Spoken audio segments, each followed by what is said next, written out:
Assalamualaikum warahmatullahi wabarakatuh. Perkenalkan, nama saya Widya Novali Astuti dari Budidaya Perikanan kelas 1B.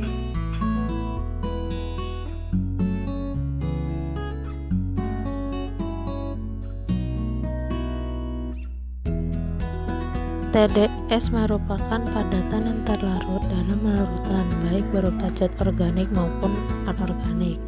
Contohnya yaitu air buangan rumah tangga dan industri pencucian. Sedangkan TSS merupakan padatan yang terdapat pada larutan namun tidak terlarut. TSS dapat menyebabkan larutan menjadi keruh dan tidak dapat langsung mengendap pada dasar larutan. Pertama, siapkan alat dan bahan, yaitu berupa cawan porselen, kertas milifor, gelas ukur, air sampel, timbangan, dan oven. Lalu timbang cawan porselen dan kertas milifor, kemudian catat jumlahnya. Setelah itu, lipat kertas milifor membentuk kerucut untuk ditaruh kepada cawan porselen. Selanjutnya, tuangkan air sampel pada kertas milifor untuk disaring sehingga air mengering. Setelah penyaringan, lakukan pengovenan dengan suhu 103 derajat Celcius sampai 105 derajat Celcius. Kemudian timbang dan catat hasilnya untuk melakukan perhitungan dengan rumus yang ada. TDS dan TSS diukur untuk mengetahui kualitas baik atau buruknya air dalam budidaya. Waktu pengukuran TDS dan TSS dilakukan secara harian dan berkala, yaitu pagi, siang, dan malam.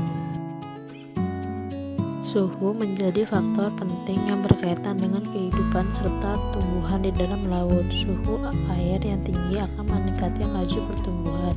Saat suhu rendah, ikan akan lebih mudah terserang bakteri atau jamur. Pertama, siapkan alat dan bahan yang akan digunakan. Selanjutnya, celupkan termometer ke dalam perairan. Tunggu 2-5 menit atau sampai angka stabil. Catatlah skala termometer tanpa mengangkat termometer terlebih dahulu. Setelah termometer digunakan, hendaklah dibilas atau dicuci dengan menggunakan aquades dan disimpan pada tempat yang aman. Suhu air sangat berpengaruh terhadap proses kimia, fisika, dan biologi dalam perairan, sehingga dengan perubahan suhu pada suatu perairan akan mengakibatkan berubahnya semua proses di dalam perairan. Hal ini dapat dilihat dari peningkatan suhu air, maka kelarutan oksigen akan berkurang. Waktu pengukuran suhu yaitu pagi, siang, sore, mingguan, bulanan, atau saat ekstrim.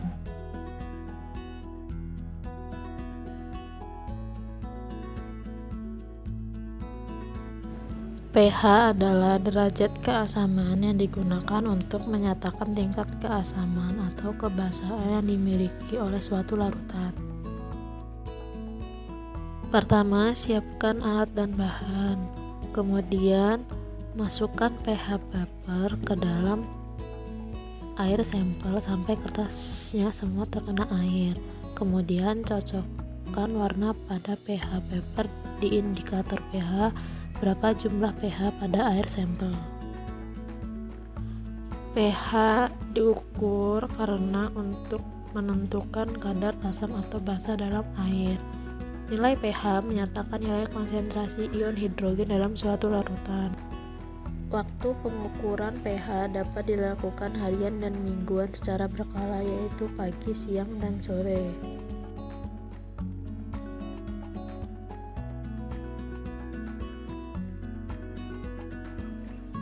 Plankton adalah suatu kelompok organisme yang merupakan sumber energi utama dalam perairan. Plankton juga berperan dalam menghasilkan 70% oksigen perairan laut.